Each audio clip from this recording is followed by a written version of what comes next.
Well, welcome everybody to this African Continental Free Trade Agreement webinar. Amazing turnout. We've got about 700 people on the line at the moment, which is shows you the keen interest of this subject, but also in particular the amazing people who are speaking. It's a big day. Yesterday was a big day for me. I had my hair cut, which I've been dying to do for at least 4 months now, and having butchered my own hair personally, it was a great pleasure to do that. So I'm a new man, and I know, Mr. Vice President, this is a day for you, but of course it's the start of Ramadan, and we wish you all success with your fasting. I have to say I don't envy you, but because I like my food too much. But congratulations, and we wish you all well for the next 29-30 days. Yesterday we had a debate in the House of Lords where we were able to speak about our and eulogise about His Royal Highness the Duke of Edinburgh.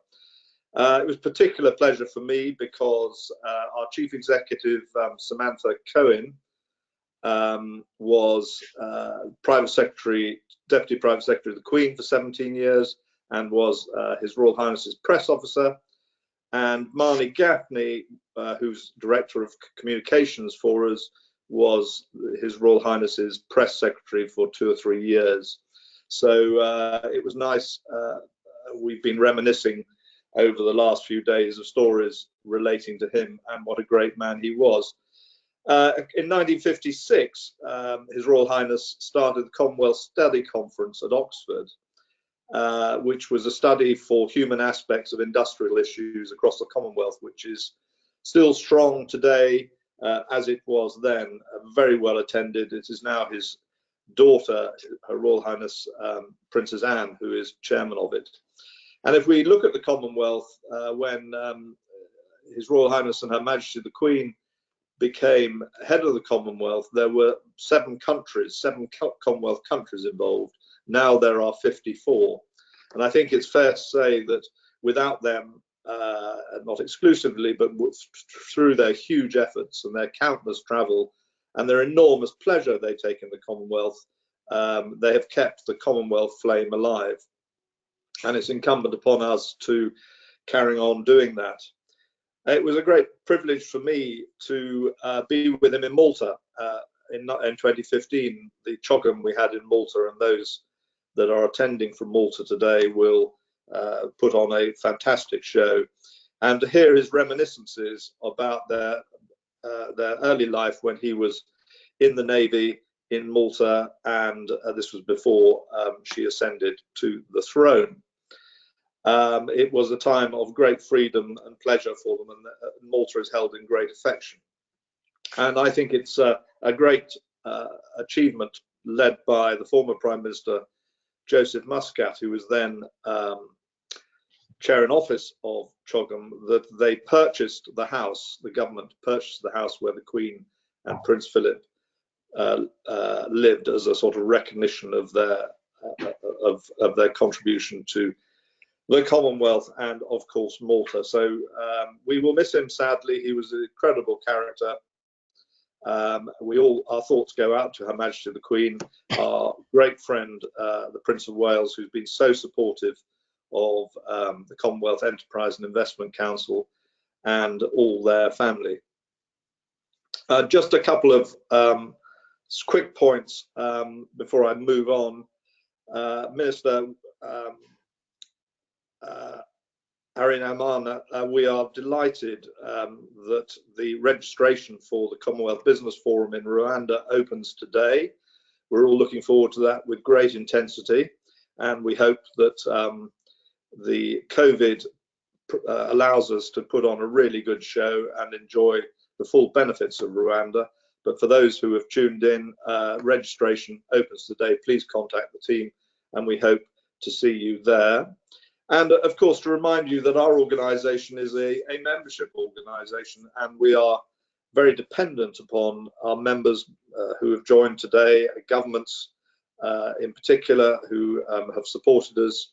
And I don't want you to hold back when it comes to writing out a cheque in favour of the Commonwealth Enterprise and Investment Council to allow us to carry on with hopefully what you consider good works. I'm incredibly grateful to our star-studded cast today, and we are deeply honoured to have the Vice President of Ghana, Dr. Baumina, and the Minister of Trade and Industry for Rwanda, Minister Habyarimana.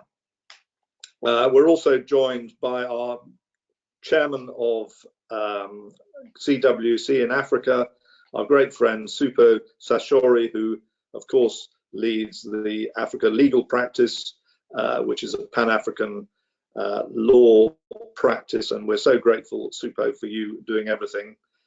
Toki Mabagunyi is President of the Lagos Chamber of Commerce, herself a very eminent lawyer, and we're so grateful to the Chamber of Commerce of Lagos for their support in organising this event.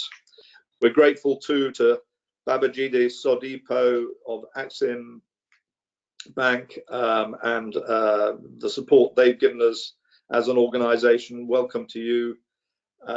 Gabby Ocheri Darko of the African Legal Practice. We're extremely pleased that you can spare the time, and thank you for your support as an organisation. And Patrick Mahuereri, who's CEO of Standard Bank, rather, that's another one, Standard Bank, for joining us. But and this will be a panel discussion after the great words we're going to hear from His Excellency, the Ghanaian Vice President, who I hand over to you now, Dr. Bawima, for a few kind words, and thank you so much for joining us. Thank you very much, Lord Marland, Chairman of the Commonwealth Enterprise and Business Council, Ministers of State here gathered, and other eminent members here gathered, distinguished panelists, ladies and gentlemen. Let me express my profound gratitude to the Chairman of the Commonwealth Enterprise and Business Council for organizing this meeting to engage on policy and strategic issues relating to the African Continental Free Trade Area. I commend our distinguished panelists for agreeing to lead this conversation on how best Africa can position itself to drive its development through the African Continental Free Trade Area. The creation of a single continental market for Africa had long been a dream of the founding fathers of most of the major countries on the continent. The 1991 Abuja Declaration envisaged the establishment of an African Economic Community, which is to be anchored by the AfCFTA. The coming into force of the AfCFTA agreement removes the perennial limitation of small fragmented markets and replaces it with a massive single continental market with a total size of 1.2 billion people and an estimated GDP of 3.4 trillion US dollars. The AfCFTA, therefore, is expected to boost intra-African trade, stimulates investments and innovation, improve food security, enhance economic growth and export diversification, and above all, provide the fresh impetus and dynamism to economic integration in Africa. Now turning to our agenda, I trust that the panelists will be able to have an integrated discussion that covers 6 related policy and strategic areas.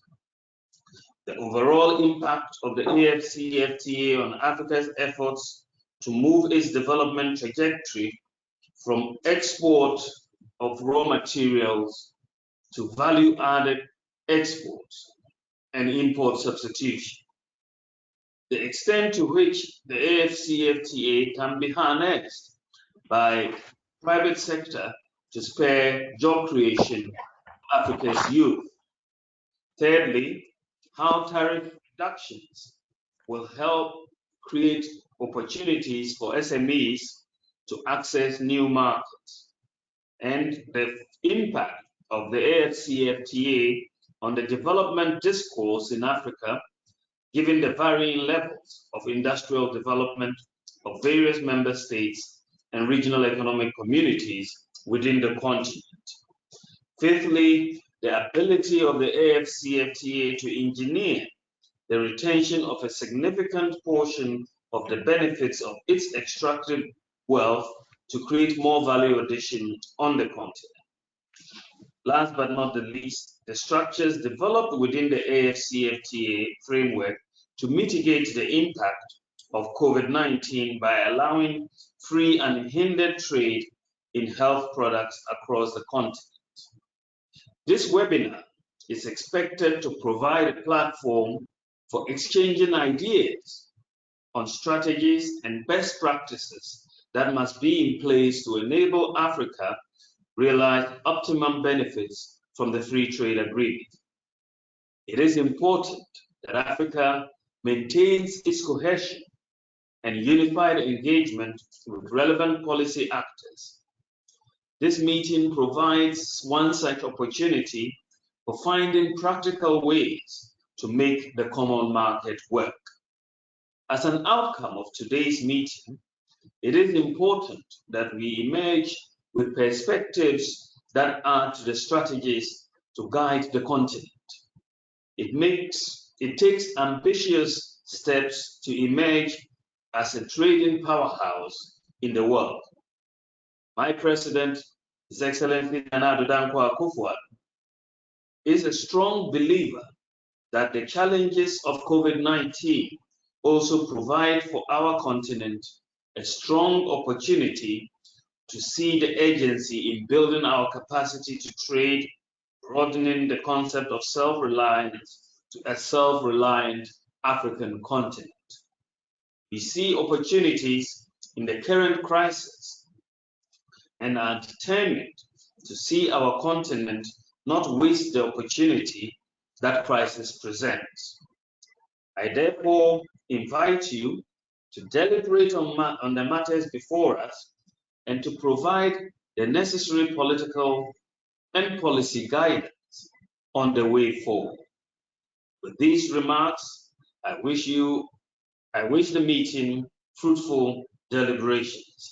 Thank you very much for your attention.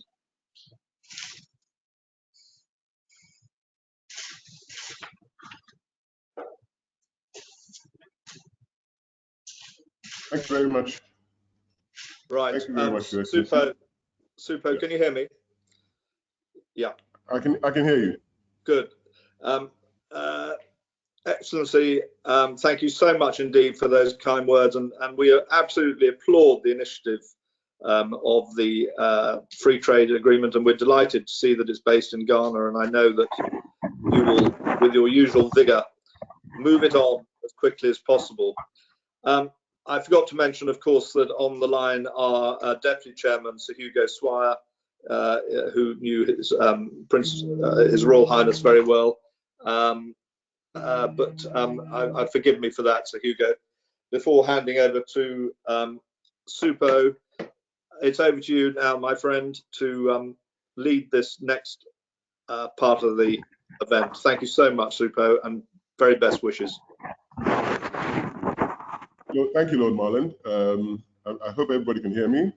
Your Excellency, thank you very much for your kind remarks.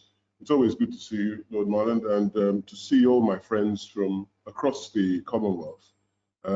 Naturally, we all pay our respects to the Duke of Edinburgh. He was a great friend of the Commonwealth. It's befitting that he saw the emergence of CWEIC from the humble beginnings of what the Commonwealth was to at least the sprouting of this council and its work in encouraging investment and trade across the Commonwealth area and beyond, no doubt.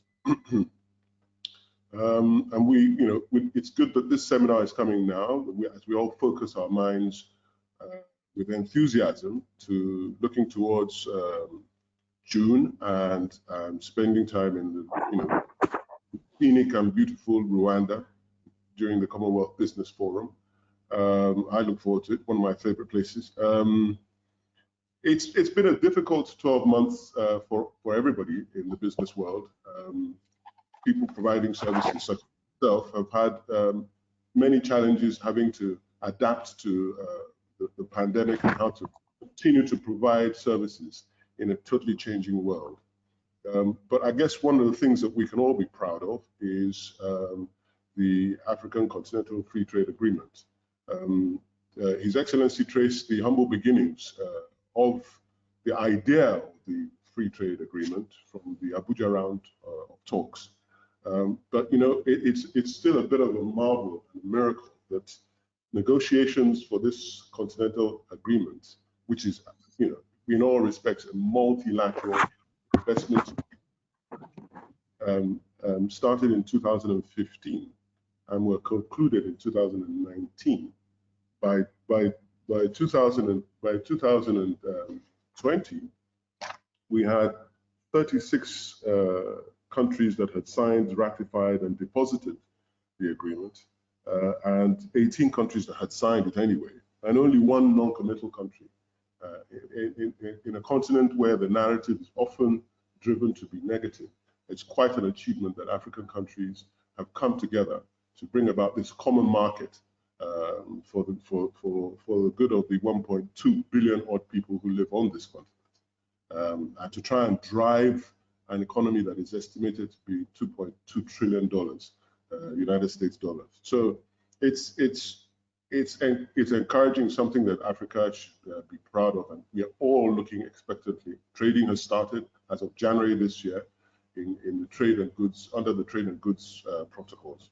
We're looking eagerly towards the negotiations going on right now regarding the investment protocol, and hoping that by January that the framers of that will be us all proud. But there is a great concern of the hope, and His Excellency mentioned it, the hope that tariffs would come down. There's a great concern that many of the countries are looking towards revenue increasingly from rates and charges. And there will be this obvious conflict between the aspiration to earn more revenue and the reduction of trades for the benefit of inter-Africa trade, which is one of the main objectives of the AfCFTA agreement. So I hope the framers of the investment protocol will bear this in mind, that intra-Africa trade should be the paramount consideration, and that with more, individual countries will benefit.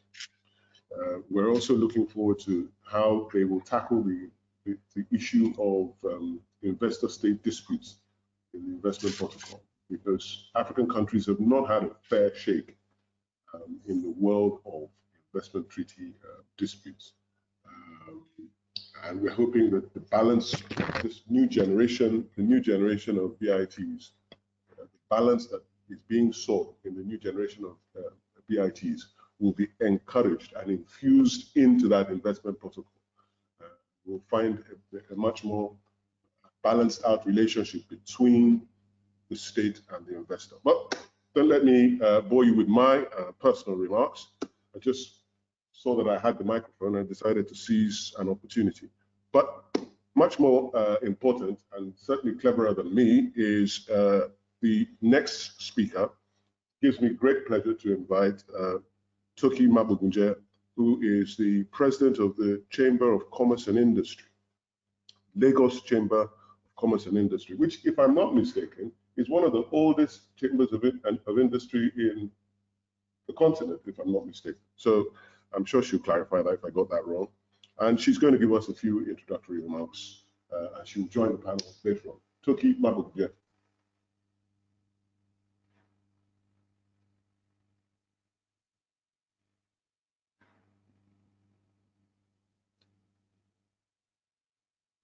Toki, you might be on mute. I think you're on mute.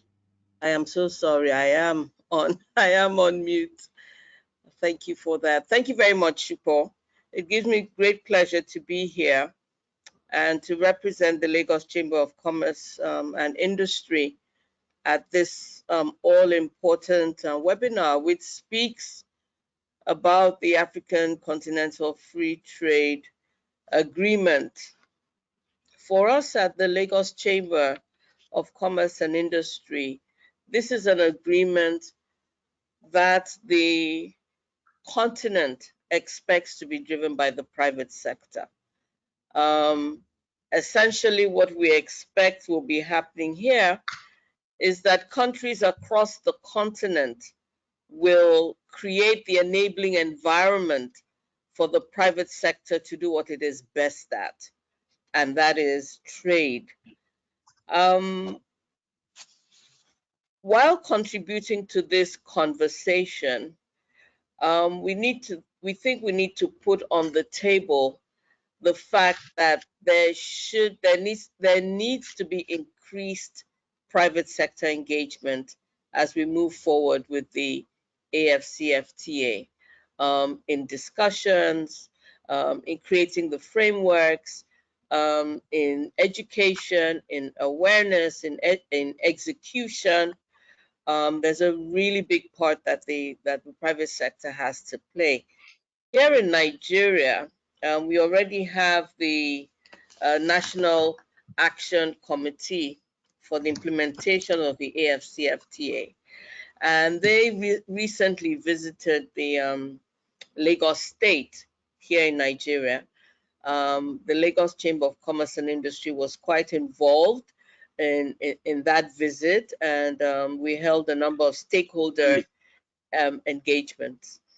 So thank you once again for the invitation here, and Shukwa, I'll hand the floor back to you.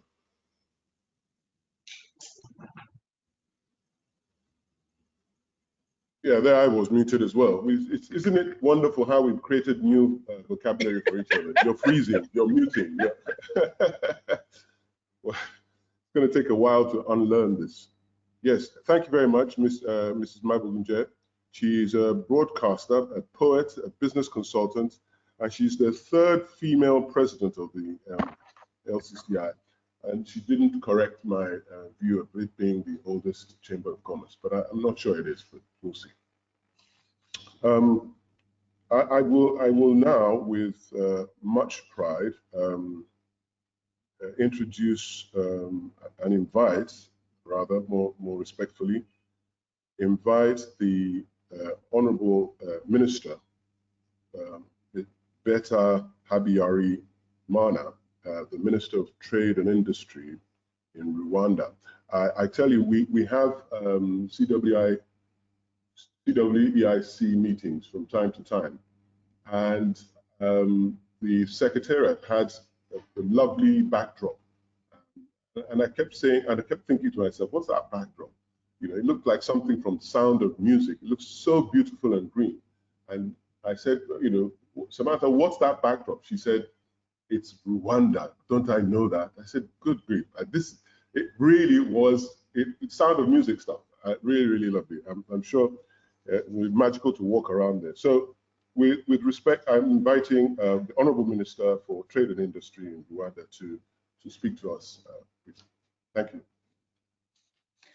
Thank you. Thank you. It's nice to hear that. Your Excellency Muhammadu Bawumia, Vice President of the Republic of Ghana, Lord Marland of Woodstock, Chairman of the Commonwealth Enterprise and Investment Council, fellow panelists, ladies and gentlemen, good morning. I wish to first and foremost thank Lord Marland of Woodstock for extending this invitation to me. It's indeed a pleasure to join you all this morning and participate in such a constructive conversation. As the host of the upcoming Commonwealth Heads of Government meetings, the CHOGM 2021, Rwanda is really thrilled to be partnering with the Commonwealth Enterprise and Investment Council to organize the Commonwealth Business Forum that will take place prior to the Heads of Government meeting. I believe without a doubt that this will be the event that will set the ball rolling for a fast-paced global recovery put to standstill by the COVID-19 pandemic. In the same vein, the start of trading of the African Continental Free Trade Area offers an opportunity to further support the recovery efforts of African economies and the world at large. However, the AfCFTA is more than just a trade bloc. We all know it is a dream and a hope of Africa founding fathers that the many peoples of the continent may aspire to prosperity, unity, and cooperation. When the agreement was negotiated and signed here in Kigali in March 2018, it created the world's largest free trade area since the formation of the World Trade Organization and set the stage for Africa's takeoff, industrialization, and modernization. Therefore, it goes without saying that we are in an era whereby conversations such as this hold historical weight for the continent. Your Excellencies, ladies and gentlemen, we should be keen to observe that this is no small feat. As earlier mentioned, this is a progressive agreement that envisions deepening and strengthening Africa's integration agenda. The provisions of the agreement are implemented in a gradual manner with the aim of reaching 0% tariff on 97% of all intra-Africa trade products by 2013. Priority services sector in finance, communication, transportation, tourism, and business services, which has undergone liberalizations, will be complemented by distribution, recreational, health, and education services liberalization in not too distant future. Intellectual property rights and competition policies will be harmonized, leveling the playing field for Africa's next generation of entrepreneurs and innovators.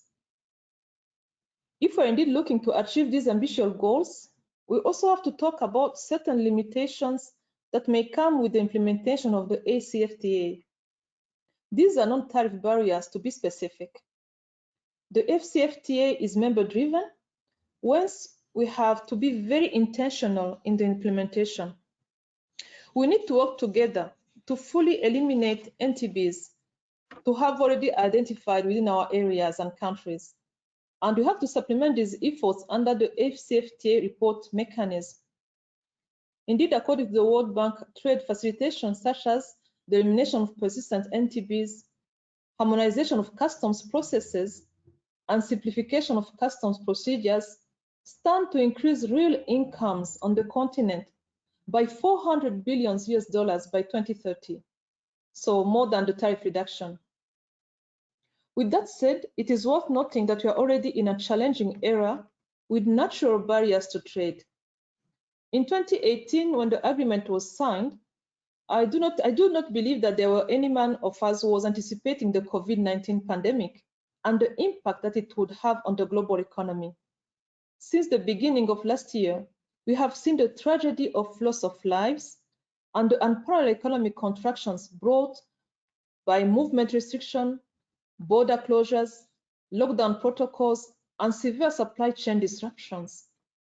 Today, we are navigating uncharted waters with the dear need for economic recovery whilst continuing to manage a never-evolving pandemic. With the CHOGM 2021 just around the corner, we have that unique opportunity, especially with the Commonwealth Business Forum, to set the stage for how businesses, industries, and service providers will build back better and stronger. This year's forum will address the CHOGM theme focusing on global reset. It will address the role of Commonwealth in rebuilding the global economy in more sustainable ways that conserves our economic gains and environment. I fully believe that this Commonwealth platform will be instrumental in bringing together governments and businesses, especially those with a focus on Africa, to look into ways to tap into an already made trading system that will ensure economic recovery and rejuvenate businesses that were affected by the pandemic. The AfCFTA has now become an instrumental mechanism in this process of recovery, not just for Africa, but the entire Commonwealth and global partners. With preferential trade based on lower tariffs and reduced non-tariff barriers, the growth of intra-Africa trade will stimulate continent-wide recovery in cross-border trade. Opportunities in industry and manufacturing will lead to a diversification of Africa's trade base, increasingly away from extractive and more toward manufactured value-added goods, as also it has been highlighted by His Excellency, the Vice President of the Republic of Ghana.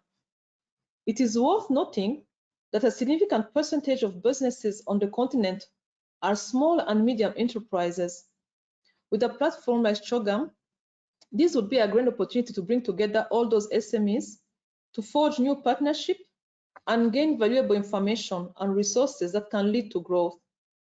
With emphasis on what the AfCFTA can do, we facilitate development of business on the continent. Entrepreneurs and industrialists are in a unique position to tap into markets they would otherwise have no access to, with reduced tariffs and barriers to trade significantly reduced. Additionally, as was said also, 19 of the 54 member states of the Commonwealth are African countries. Out of the 19, only 9 have ratified the agreement. I believe the Business Forum would be a good opportunity to encourage the remaining 10 to ratify the agreement, considering the opportunities to come with being a party to one of the largest free trade areas. According to the research done, it's 19% cheaper for Commonwealth countries to trade with one another. When 19 of 54 member states are under a harmonized trading system, with access to the Commonwealth advantage, this creates a lucrative opportunity for the remaining non-African member states to tap into a creatively diverse and resource-rich market effortlessly and at a lower cost, increasing overall trade. As I conclude, I would be remiss not to recognize the tireless efforts of the Commonwealth Secretariat, partners and stakeholders like the Business and Investment Council that go into preparing for seemingly the first global event since the beginning of the pandemic. I believe the conversations that will take place today and in the days to come will be instrumental in the global economic recovery in various ways. I thank you all for your opportunity to share with you my thoughts, and I look forward to have a fruitful discussion. Thank you. Thank you very much, Honourable Minister. I'm happy to note that you will stay on for the panel discussion. I have a special question for you, so I look forward to coming to Rwanda. We all look forward to coming to Rwanda, and you spending a little more time with us on the panel. Thank you very much, Honourable Minister. Well, I'm going to introduce the panel now, who've been waiting eagerly to get at you with their views and to answer the questions that are piling up. I can see them looking eagerly, but they'll have to wait just a bit longer while I just give a couple of housekeeping points. The panel will start with opening remarks from each of the panelists, and then we'll move on to the moderated discussion. That's where I get to ask anybody anything I like, And after the moderated discussion, we will call on each member to make a small intervention, sort of rounding up their views. And then we'll see if we can take some questions from the audience that is growing rapidly. Lord Marlon said, it looks as if we're going to break a webinar. We're going to break a webinar record anytime soon because people are still streaming in. So let me navigate the introductions. Toki Mabukunje, you have met. As I said, she is the president of the Lagos Chamber of Commerce. She's a lawyer. She's a member of the governing council of the World Chamber Federation. She's a graduate of my alumni at the great University of Ife. Fantastic. She went to other schools. I won't mention those other ones. So that's Toki Mabukunje. We have next we have Dr. Babajide Shodipo, who was previously a senior advisor to the AU Commissioner for Trade and Industry, providing strategic technical assistance and advice on continental trade and industry policy matters. So this is right up his street. He's presently the senior manager, AfCFTA relations at Afrexim Bank, and is responsible for coordinating and managing the bank's initiatives in this regard. I note that Dr. Shodipo went to this very same fantastic school, University of Ife. Thank you very much. Next is Mr. Gabi Ochere-Darko, the Senior Partner, Africa Legal Associate, my great friend from Ghana. Gabi is one of the leading transactional lawyers in Ghana, and I dare say on the continent. He's a solicitor and a barrister trained in the United Kingdom as well as Ghana. His background is in development economics, and he's a founder of a public policy think tank. And I'm looking forward to Gabi's views on this as we try and expand our practice areas across Africa. Next is Patrick Mwehire. He's the Regional Chief Executive of East Africa at Standard Bank. Patrick is a Ugandan investment banker and a bank executive. He's the regional group managing director and regional group chief executive of Standard Bank Group for Eastern Africa. You're welcome, Patrick. We look forward to hearing from you as well. The next is Lawrence Aginsam. He's the CEO of Ghana Export-Import Bank. Lawrence is a banking and financial management expert with over 20 years combined experience and functional expertise in banking, finance, and investment management. And so you can see that there is a diverse group of people across the competence area in trade, finance, and international business. So it promises to be a very robust exchange. Next, I've got two more. Next is Cham Bama. He's the Deputy Director of International Trade Promotion in Cameroon Shippers Council. Cham is of the Cameroon Shippers Council. He holds a PG diploma in law from the University of Yaoundé. And Cham has been working on formal and informal cross-border trade with focus on export promotion, data collection, trade and gender, trade infrastructure development, and policy formulation for the Shippers Council. He's been involved in the AfCFTA work for the United Nations Institute for Economic Development Planning and the United Nations Conference on Trade and Development. And certainly last, but not the least, we have Derek Roper. He's co-founder of Novare Equity Partners. Is Derek here? Is Derek here? Mr. Supo, Lawrence, Cham, and Derek are interventions. They'll come on for the next segment. Ah, okay. So I'll hold my horses then until then. So why don't we quickly move to the moderated panel discussions.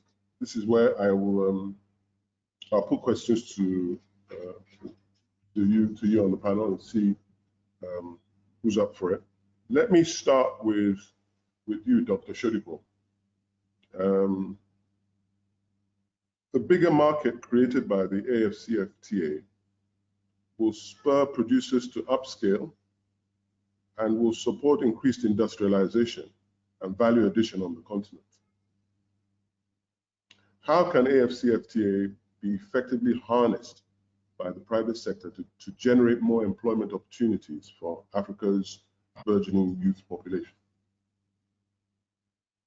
Thank you very much, sir. And since it's my first time speaking this morning, of course, I would like to express my gratitude and the gratitude of AfCFTA for the invitation extended to us to participate in this very loaded and clearly very interesting and substantive webinar. I must say a few words to introduce AfCFTA for those that might not be familiar. We are the Africa Exports and Import Bank. We're a trade finance bank set up and established by African countries to support the growth and diversification of African trade. So you must imagine that for us, as Africa's trade bank, the establishment of the African Continental Free Trade Area, is indeed both transformative and an absolute game changer in our own context and in our own point of view. So the Continental Free Trade Area does exactly what a lot of people have mentioned. It tries to create a single African market, coming from the history of the context where we have had really fragmented African markets in terms of our national sizes, our national populations. So the idea of the CFTA is to pull together all the fragmented African markets into a single market that is deeper, broader, and as such able to support more productive exercises. It's able to support expansion of businesses by entrepreneurs, and it's able to support more trade. Related to the specific question of what countries or what businesses or entrepreneurs or producers have to do to take advantage of the CFTA, I think we must remember that first of all, the CFTA does not. What it does is it creates a larger market. As such, the rules, the actions that businesses have to do to be successful businesses still operates within the CFTA. It's just that it is done on a larger scale. To that extent, as you're a business preparing to take advantage of the CFTA, even though you do have access to a larger market in the context of Africa, you still have to take into account the quality and cost considerations that are necessary for you to be competitive. As such, the CFTA, yes, it creates more opportunities for you to expand your business, but it does not remove from you the obligation to be as competitive as you need to be, whether in terms of cost or quality. You must understand the specific implications for your business. I think, as has been mentioned, the CFTA looks at both trade in goods and trade in services. For trade in goods, it covers the entire gambit from agricultural products to manufactured products to trade in services. Whether you're a lawyer, whether you are a firm that offers professional services, advertising, broadcasting, communication. The CFTA is a complex legal agreement that provides different rules, different regulations, different provisions for each of these sectors. As such, depending on your area of business, you must try to understand what it means for you. So what it means for a farmer might be different from what it means for a lawyer. It's definitely different from what it means for a manufacturer of pharmaceuticals. So to begin to go beyond the surface of the CFTA, you must try to understand what it means for the nature of your business specifically, and what you need to do to adjust to prepare for that. You must also understand the market. That is the African market. Of course, as Africans, we have similar tastes, similar cultures, but there are still nuances between what you'll find in Southern Africa and what you'll find in Western Africa, for example. So let me give something simple like plantain chips. When you go to Southern Africa, you discover that they don't quite have the taste or the desire for the level of spiciness of food that you typically have in West Africa. So if you're a West African producer of snacks looking to export under the CFTA to Southern Africa, you must understand that local market. You must try to understand the taste, and you must craft your products to be able to fit into that market. The CFTA as a legal agreement does not do that for you. You as a businessman still have to take that extra effort to understand your potential market and to create goods and products that you need.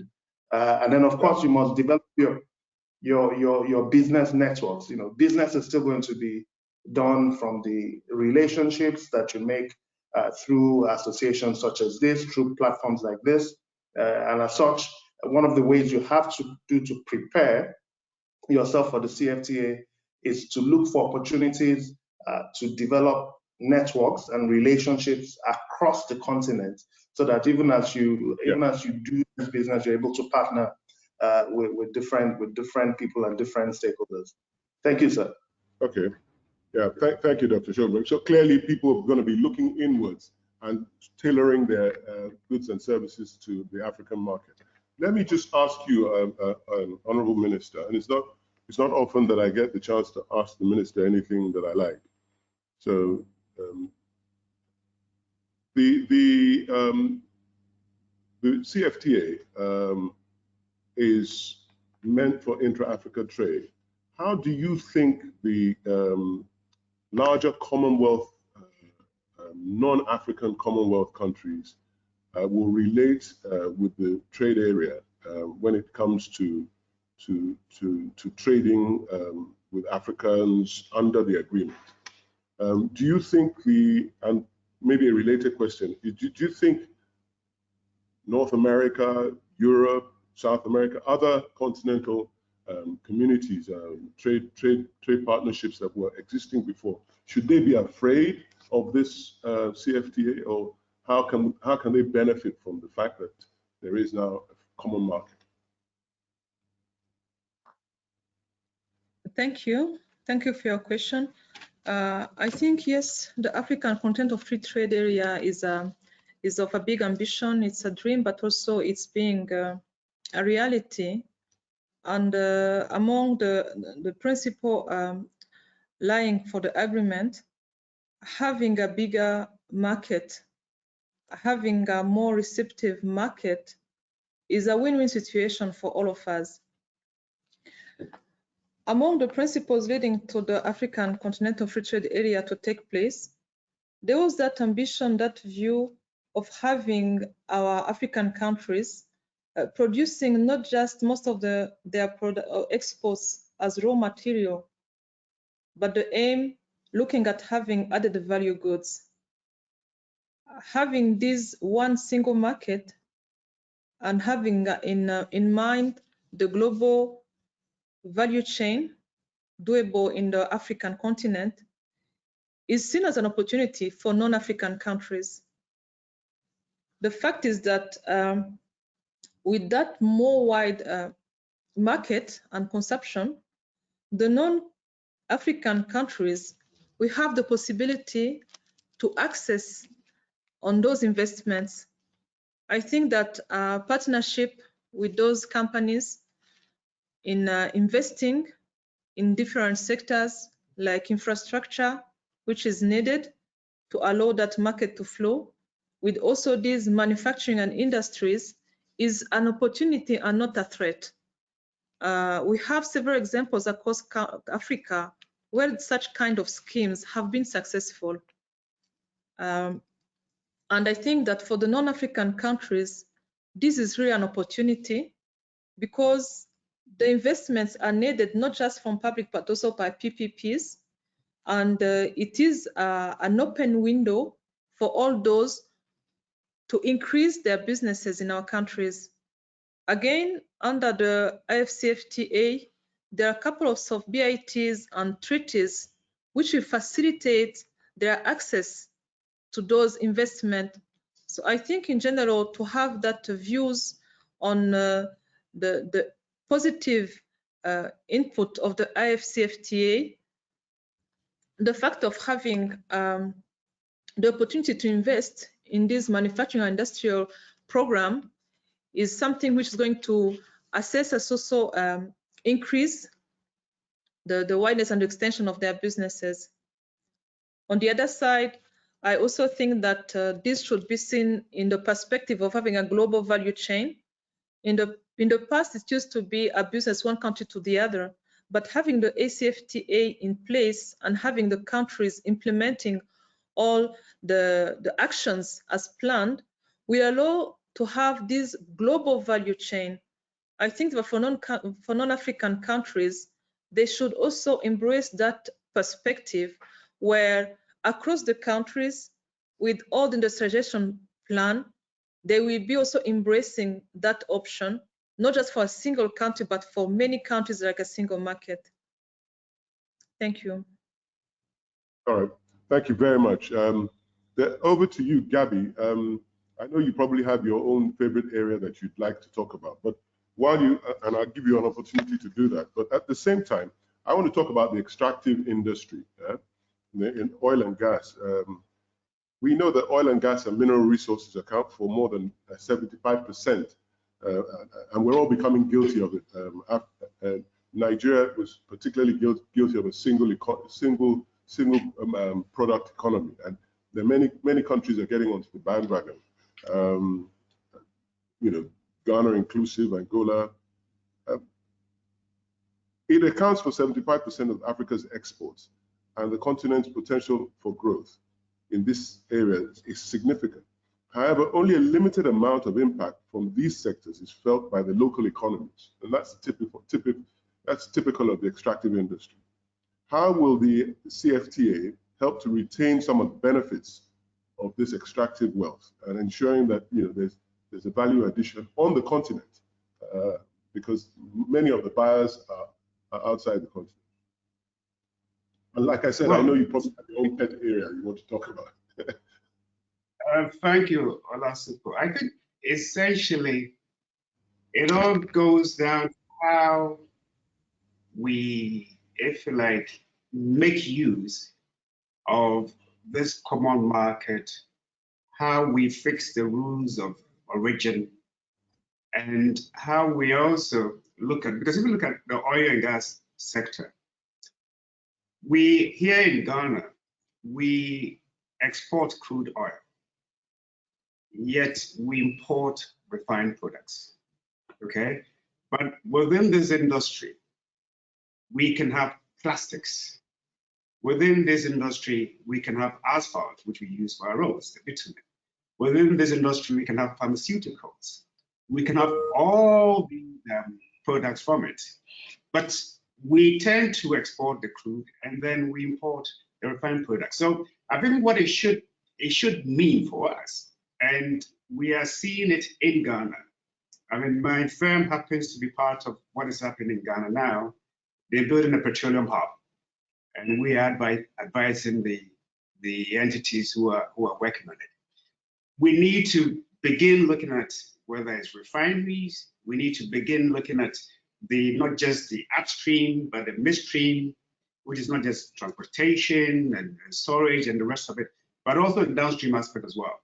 Linked to that, there's also, like in Ghana, we have bauxite. That's a typical player, for instance. For the 50 years, Ghana has had a smelter, but the bauxite comes in from Jamaica because we never developed a refinery. So the alumina comes from Jamaica to use our smelter, which was built by the Americans from the 60s. But we now have in place, for instance, a law that has created the Ghana Integrated Aluminium Development Corporation. Its job is to ensure that within the next 5 years, no bauxite can leave Ghana unrefined. So which means, even though aluminium is seen as the metal of the future, if you want it from Ghana, and we have over 1 billion metric tons of deposit, then you have to build the industry that will find it. So I think really, if you look at it, it depends on the African countries themselves in having a mindset that changes the thinking that we'll be exporters of raw material. If you begin putting what we are doing here in Ghana regarding our bauxite, regarding the petroleum sector, if we begin doing that as individual countries, and then we start talking to each other, particularly like in Ghana, we call it Association of Ghanaian Industries. There are others in Rwanda, there are others in Tanzania. If they start talking and seeing that, look, in order to make use of the rules of origin, I have, if you like, a potential capacity or an existing capacity in terms of producing crude oil, but I may not have a refinery. Can we have a synergy where my crude oil, you can get it, and then you can refine it, and then the others that have the downstream part of it can also get access to it. So I think the private sector across the countries have to begin appreciating each other's strength and how we can create that synergy. In terms of gold, for instance, Ghana is the biggest producer, exporter of gold in Africa, okay? But we have a couple of refineries in Ghana, but it still requires the policy change to allow those who produce the gold to, as it were, compel them, because it is actually of no value lost to them, but to have it refined in Ghana. So it's really, I think it depends on the mindset of the individual countries themselves to do the policy change that will facilitate it. Because if you don't have the policy change, then it is difficult to see how AfCFTA can be of benefit to us. So the policy, of course, on the continental level, you can, but if we don't have the policy change, that will create in the mindset of the policymakers and also the industry players a value chain sort of mentality. It can't work. But here in Ghana, it has started, particularly with the petroleum sector. It has started with the bauxite sector, but there's still a lot more work to do. And another way that please, I think that's enough. Yeah, I tend to agree with you. And if you look at the agreement itself as a macro directional change, in the sense that African countries will be trading with themselves freely across borders for the first time, that in itself will give the opportunity to expand areas within the extractive industries within African countries. So then local micro policies can kick into that. But thank you very much, Gabby. We're fast losing time, and I want to hear from the other two panelists very quickly. So unfortunately, Patrick, your time has, due to my poor timekeeping, has reduced slightly, but I'll make sure I catch up with you in some other way. Could you talk about infrastructure? Africa is typified by different levels of development, with some African countries having less infrastructure than others.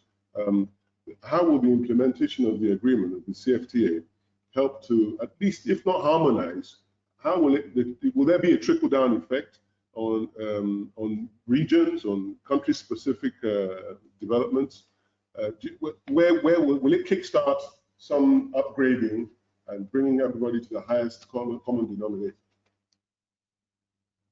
Thank you for that question. Absolutely, infrastructure is a key part of enabling trade. And I think regionally integrated networks, efficient port facilities are all very crucial for these African economies to be able to trade. While I think the private sector is critical in this area, I also think the Secretariat can play a very key role on this issue. For example, by driving creation of regional value chains and in priority sectors. So the Secretariat has already started doing this in critical areas that impact infrastructure development. It's also important to note that in some of these regions, you have some really embedded collaboration partnerships that have, like for example, in the East African community, I know the heads of state have met on a regional basis to discuss priority infrastructure, whether it's the SGR, the Northern Corridor, etc. So having leadership at that level as well and coordinating it regionally is quite important, because you can't do some of these huge infrastructure spends without coordinating with your neighbors. So that will continue to work. I also think that the financial services community can play a very key role in helping some of this infrastructure by either coming up with creative structures in how we finance this. You will note that many of these African governments are beginning to tap out on their debt to GDP. Chinese financed infrastructure has also started to wane to some extent. So the private sector and the financial community really needs to step in. We need to figure out a way in which to attract long-term capital.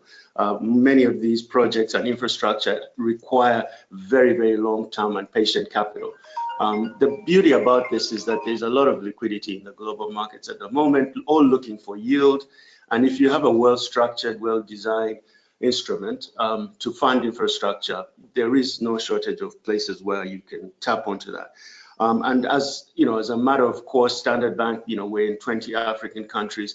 We've been doing a lot to use our leadership to bring collaborations across this, working with our partners like AfCFTA, AfDB.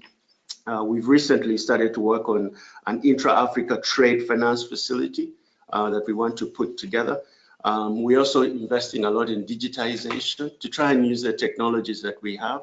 In fact, we're running an initiative now where we're using blockchain to authenticate letters of credit amongst on the continent. So technology and digital infrastructure is just as important as the hard infrastructure.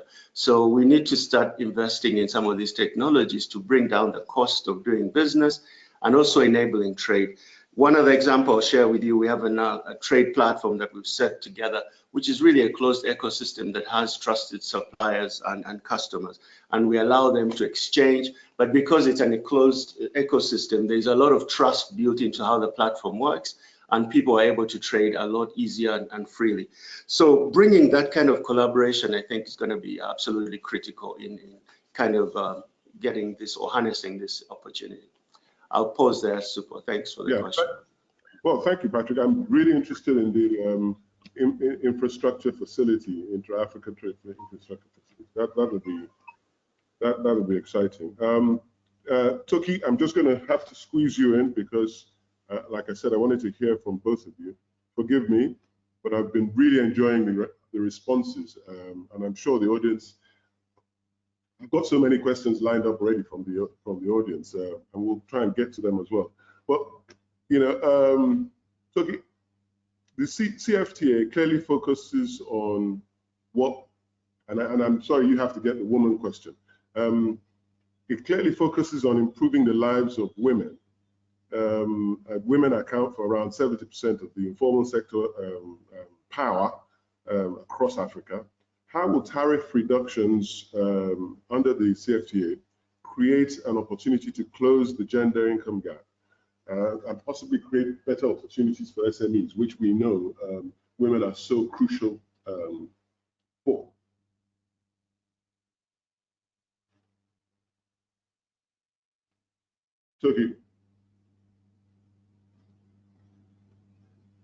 Toki, can you hear me? For that question, the women always get the women questions. I'd like to hear a man answer that question one day. I was gonna do and just that. to warn that my network is a bit dodgy, so just in case I drop off, you know what happened. All right, so my answer is this, that when it comes to talking about the informal sector, despite the fact that women have additional challenges, the bulk of what they face are the challenges of SMEs themselves. So first of all, I think that if there's a focus on SMEs, that would be a big part of addressing the problem.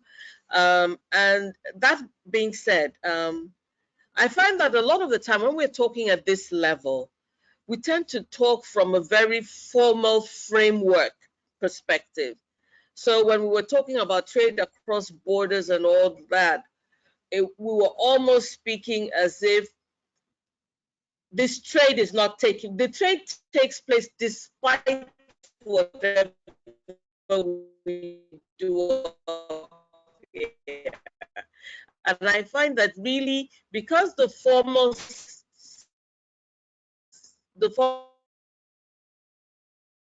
structures that we operate still till today do not capture the informal market, making it a lot easier.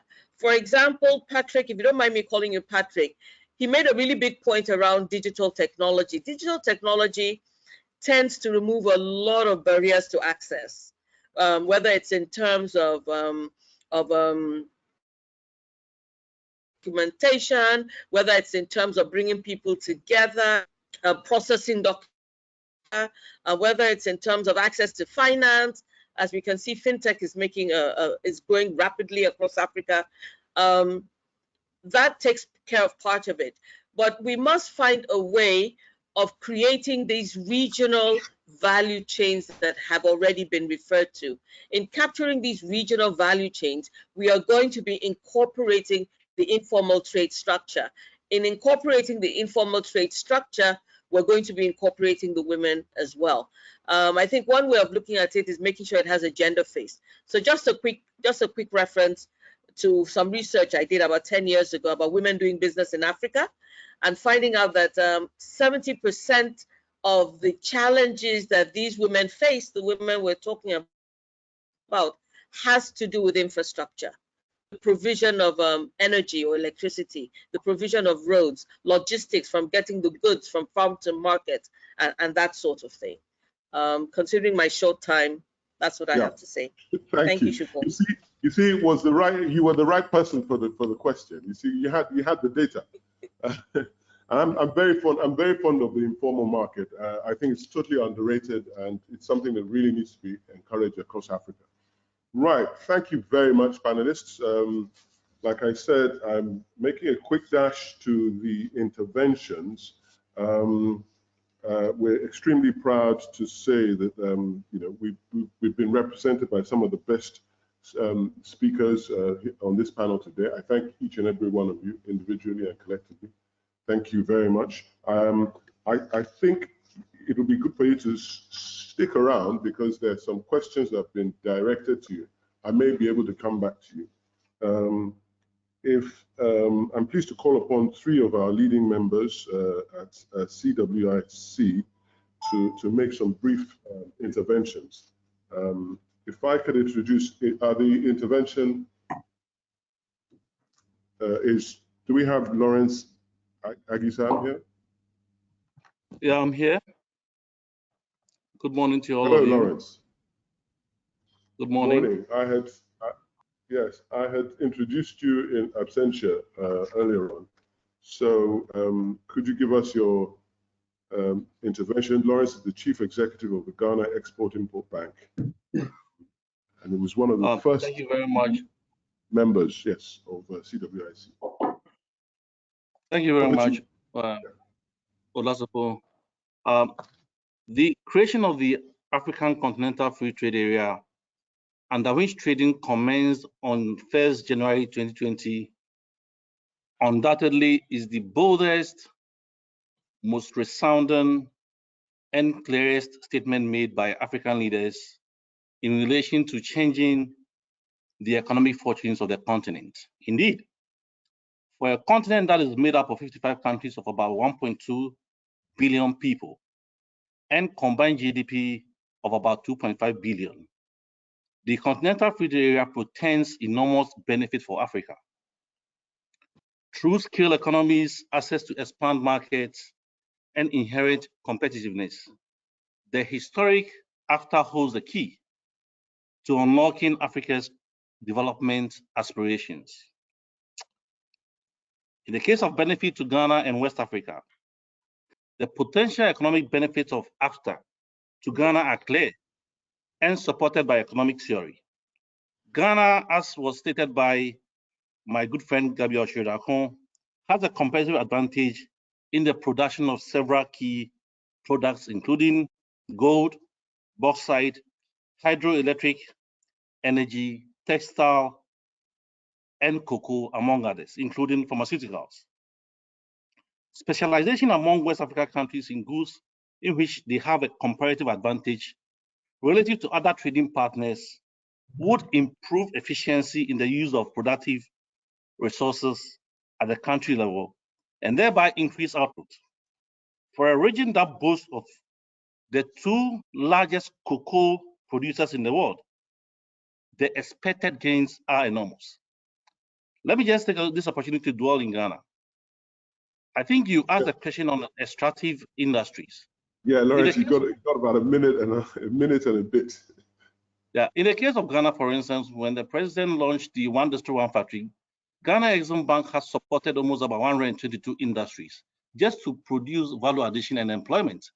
And with this, we think that with that competitive advantage, Ghana will be able to supply to the intra-African trade among West African countries. Already, pharmaceuticals, we are trading with Nigeria, we are trading with Mali and Burkina Faso. So we think that the continental free trade portends a huge opportunity, and that will help our countries to be self-sufficient. Thank you very much. Thank you very much. And if we can move quickly to Cham Bama. If Cham is here, he's the Deputy Director of International Trade Promotion at the Shippers Council. I had introduced you as well. Could you talk to us about the role of institutions such as the Shippers Council in the CFTA arrangement? Cham Bama. Cham. Hello, good morning, sirs. Good morning, ladies. Yes, if I can just give you 3 minutes to give your intervention. Thank you. Thank you very much, sir. Actually, the role of government institutions like the Cameroon National Shippers Council in the implementation of the African Continental Free Trade Area is that of an acquis. The experience that has been gathered by government in technical institutions in supporting the process will definitely speed up the implementation of the African Continental Free Trade Area, in that trade routes and statistics that exist will serve as a bedrock to be able to give sense of direction to businesses on which goods are traded in which parts of the continent, on who are the competitors of these particular goods in the countries, and as well capacity building programs that are run by the Cameroon National Shippers Council are geared towards empowering cross-border traders on rules and regulations as well as procedures of international trade. The platform that exists already of shippers across the borders is the same that will serve under the African Continental Free Trade Area. And this light, it will ease up implementation and give a strong backing for businesses, especially the informal sector, where most government policies on the continent doesn't really give strong consideration. It is important to say here that at the level of Cameroon National Shippers Council, we have an existing database of formal and informal cross-border trade on the continent that we have been using for the past month since the entering into force of the African Continental Free Trade Area to direct our concerns to these actors of the informal sector by inviting them on board in our webinars that we've been organizing in order to school them and abreast them with what awaits them ahead of the full operationalization of the AfCFTA. And across the continent, Union of Shippers Councils have come together. They met with the Secretariat of the AfCFTA in Accra, Ghana, to be able to chart a path for mutual collaboration to the benefit of shippers on the continent. And during this session, these government agencies across West and Central Africa presented their work to the Secretariat and requested for a memorandum of understanding, which will lay down a groundwork for collaboration so that we can carry the problem of shippers to the Secretariat where the central policy decision is taking place, so that subsequently, when addendums will be made available to complement certain challenges that are faced on the ground, these key concerns of shippers will be taken into consideration. We want to equally laud the effort of Afrexim Bank that has developed PAPS, which indeed is one of the key challenges that shippers have been facing across the continent, trading with countries with different currencies, making recourse to the dollar each time to trade with neighboring countries. This is a fantastic development, and we will call on the boss of our Afrexim Bank to keep supporting us with information so that through our trainings, we should be able to disseminate this information to shippers and arm them better for trade tomorrow. Thank you very much. Thank you very much, Cham. I love the plug-in to Afrexim Bank there. That was good. So can I just quickly ask Derek Roper? As I said earlier on, Derek Roper is the co-founder and MD of Novare Equity Partners, who work across Africa to make an intervention. Thank you very much. Derek. Thank you very much, Super. Thank you very much, everyone, ministers and Marlon. Yeah, Nuvari, we specifically in the retail area in Africa, we manage and build and develop shopping malls across the continent. So we're very close to your retailers that typically sell goods to your customers in the different countries. And obviously, these people are traders, and they're very much dependent on getting the stuff that they sell from different areas in the world or locally. And I must say, obviously, you know, we've been impacted very badly over the last 12 months by the global pandemic. But together with that, you know, I can say that, you know, the number of people that's been visiting these shopping malls over the past, say, 6 months have been significantly more than what it was actually, say, 12 or 18 months ago, which is very encouraging.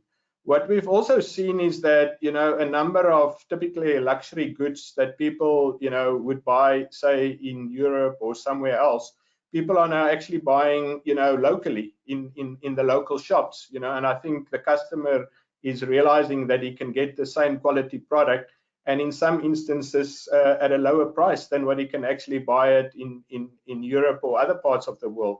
And we've seen a significant increase in the sales of those of some of those products. Some of the issues that some of our people are experiencing are typically trade issues. Is, you know, if there's no stock on the shelves, it doesn't matter how many customers there are in the shop. If they don't have anything to sell, you know, then they're not going to make money. And typically the problems that, you know, they are experiencing is that, you know, the stock is stuck at you know, at the borders, you know, that they can't get it into the country, so it's very difficult for them to get it into their shops then again as well, you know. And so yeah, but I think we as very positive on the continental free trade area. All our tenants are very excited about it, and we believe it's going to create huge opportunities for the retail space in Africa and for the people that operate in that area. Thank you very much, Super. Thank you, Derek. Yeah, and I really think real estate is something that is really going to take off in a magical way. I hope consumption income will still exist in the same proportion.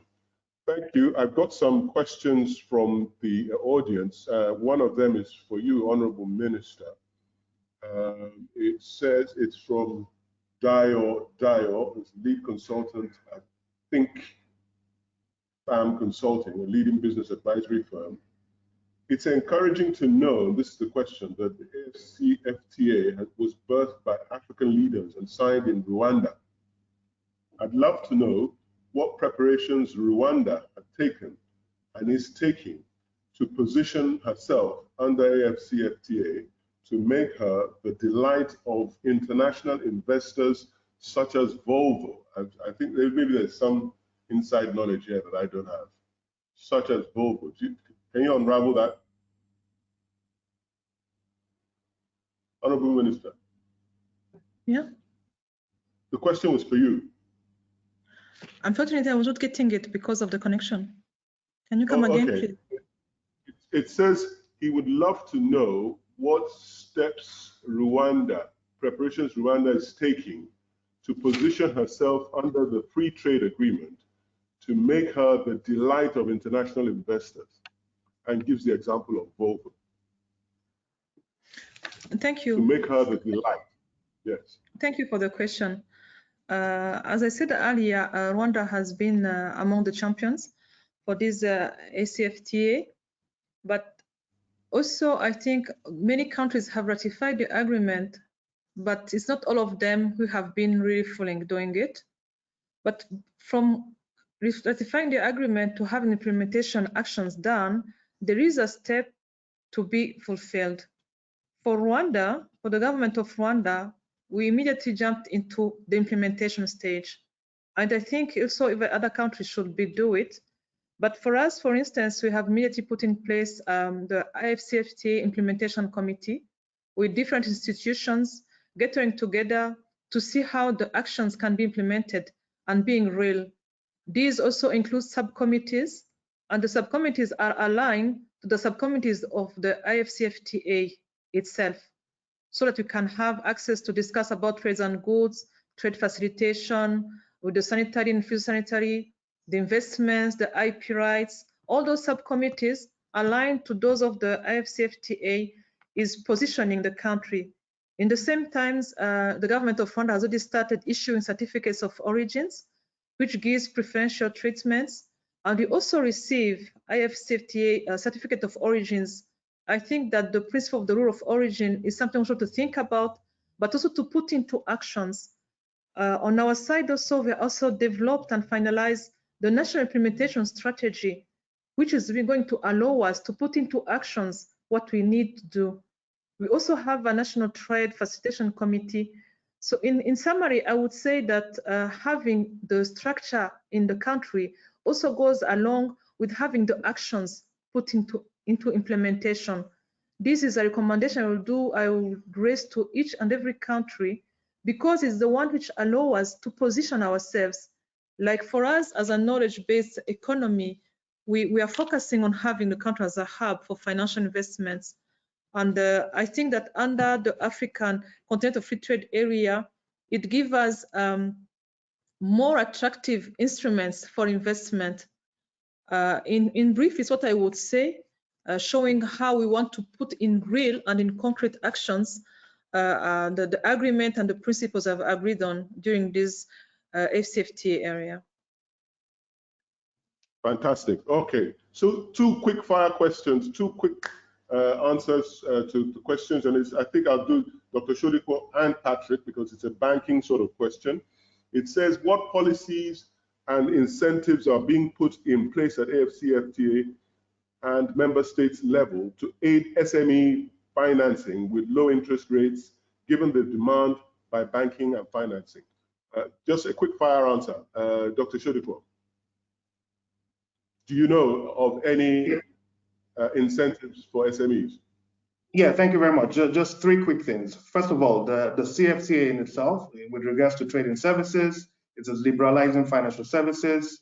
And at the end of the day, it will mean in all the different countries, the financial services should become more competitive, should become stronger, and then they should be able to offer more competitive terms to SMEs. In addition to that, as one of the policy measures flanking the CFTA, the African governments are creating what is called the AfCFTA Adjustment Facility, right? And its purpose is to pull together resources and financing that will be available for member states to help them adjust and effectively for the CFTA. It will also include a private sector component, which exactly aims at that, providing financing for, not just SMEs, but all businesses to be able to prepare effectively and benefit from the CFTA.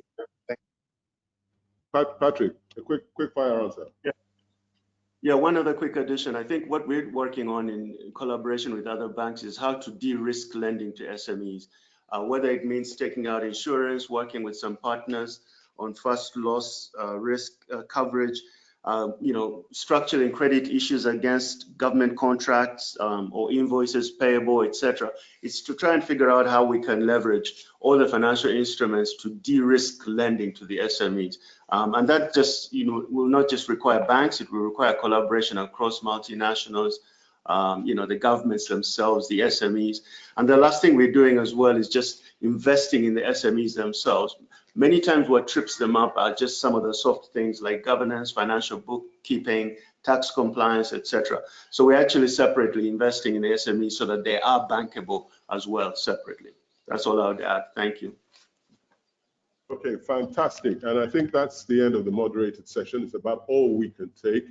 I must thank each and every one of you on behalf of CWEIC, Minister Habib Rahmana, Gabby, Dr. Shodiko Tokimabukunje, and Patrick Miebere. Thank you very much, each and every one of you. I'm going to turn my attention to Dr. Muda Yusuf. He's the Director General of the Lagos Chamber of Commerce and Industry, for closing remarks. And I would like to encourage you to contact the team after this webinar to discuss whether becoming a member of CWEIC or how you can participate in the Commonwealth Business Forum in June. For all of you out there in the audience, and I can see your numbers are in the hundreds, please contact Abdul Hamza on abdul@cweic.org or Rian Sharif at Rian, R-I-Y-A-N @cweic.org to discuss further. I now invite Dr. Muda Yusuf to make some closing remarks, very briefly. Thank you. Over to you, Muda. Yeah, thank you very much, the moderator. We have listened to quality conversations over the last 1 hour or so. The value of AfCFTA to businesses and to our individual countries and to the continent have been further amplified through the conversations that we have had this morning. The issues of the market size, the economic size, the diversity, the supply chain opportunities, and many more. These are all very well appreciated, and these are very good takeaways for all our participants.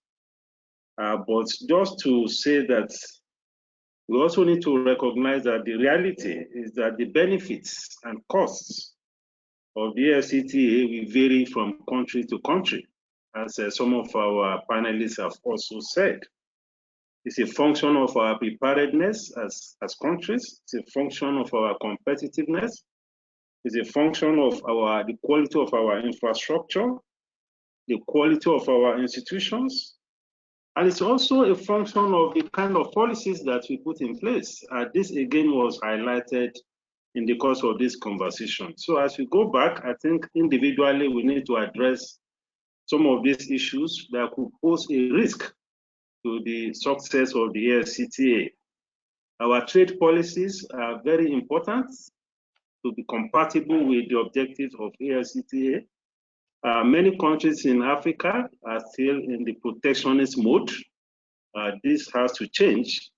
Our foreign exchange policies also need to be compatible with what we want to achieve in the AfCFTA. This is also a very important point that we need to stress. Many countries are still struggling with trade facilitation issues around the customs, around the ports, and all of that. All of these things are critical if we must make a success of the AfCFTA. There are also imperatives of reforms, particularly of the customs across the entire continent. Customs in many countries have become a major source of frustration to trade. This again is something we have to take back and see how we can deal with improving the quality of our customs services and making them more compatible and more supportive to what we seek to achieve in the AfCFTA. The rule of origin is one of the biggest challenges we have faced, even at the sub-regional economic levels. That is one thing that we need quality institutions to ensure, because it poses a major threat to the success of AfCFTA. In many of the regional economic communities, the challenge of rule of origin has been a major issue. So we need to leverage on the lessons of the regional economic communities, the ECOWAS, the COMESA, and all others that have existed. There are quite a number of challenges that we need to learn from, because these regional economic communities are supposed to be the building blocks for the AfCFTA. Of course, there have been conversations around non-tariff barriers. This is also a big issue that we are still grappling with on the continent, and we need to see how we address it, both at the national level and at the continental level. So these are risks that, of course, the opportunities are immense, but we also should be alive to the reality of some of these risks that could threaten the achievement of the objectives of the AfCFTA. I must appreciate the Commonwealth Enterprise and Investment Council. Of course, it's providing a rallying point for us to connect in Africa with the Commonwealth countries. And I think we need to talk a lot more about that, how we can connect with the Commonwealth using the platform of the AfCFTA. We haven't discussed that much, but I think that is very important. to see how we can leverage the AfCFTA to strengthen our opportunities in the Commonwealth. So having said that, let me appreciate His Excellency, the Vice President of Ghana, the Honorable Minister from Rwanda. Madam, we appreciate you. Our main host, Lord Malan, Chairman of the Commonwealth Enterprise and Investment Council, our own President of the Lagos Chamber of Commerce. We appreciate you. Our able moderator, Mr. Shashore, Babajide Shodipo. Shodipo had a stint with the Lagos Chamber of Commerce many years ago. So Shodipo, it's great to see you. Patrick, Regional CEO, East African Standard Bank.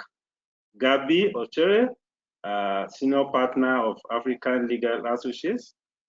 Our able moderator, Mr. Shashore, SAN. Lawrence of Ghana Export-Import Bank, the CEO. Chama Bama, Deputy Director, Cameroon Shippers Council. Derek, co-founder, Nove Equity Partners. So, Mr. Moderator, I want to thank everyone on this call for being part of this very rich, very informative, very insightful conversation. Thank you very much. Thank you. And the biggest part of this has been trying to keep the time just because of the quality of the conversation.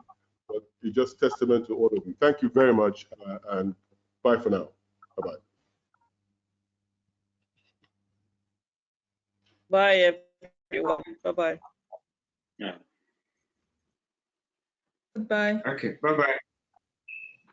Bye-bye, everybody. Honorable Minister, we'll see you in London. See you, and we're welcome. See you Can't well. wait. Bye-bye.